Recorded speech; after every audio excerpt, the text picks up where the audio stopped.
When I was in high school, my parents forced me to make cheat sheets for wealthy students and then abandoned me after I collapsed from exhaustion.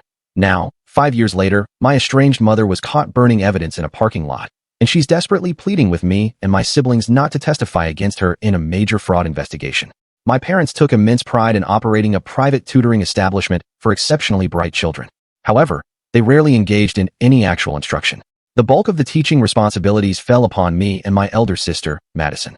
For my 7th birthday, instead of a celebration, my 13-year-old sister taught me how to develop lesson plans and assess assignments. By this point, Madison was dedicating so much effort that she only attended her own school 2 days a week.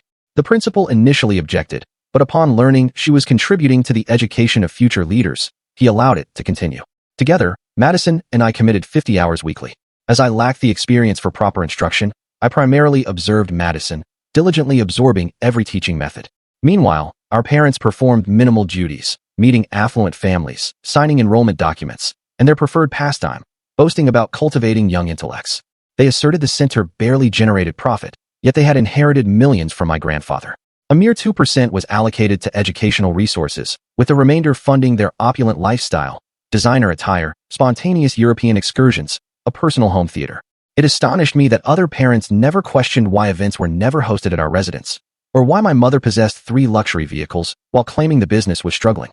Whenever I attempted to rest, they would impose a penalty, not physically, but if I slept an additional 30 minutes or collapsed from sheer exhaustion, my mother would record me.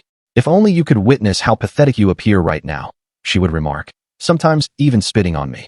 My father adopted a more lenient approach, but exclusively with Madison. When she attempted to console me, he would pull her away, admonishing, "Do not reward your sister's idleness and self-centeredness." Full story link in bio.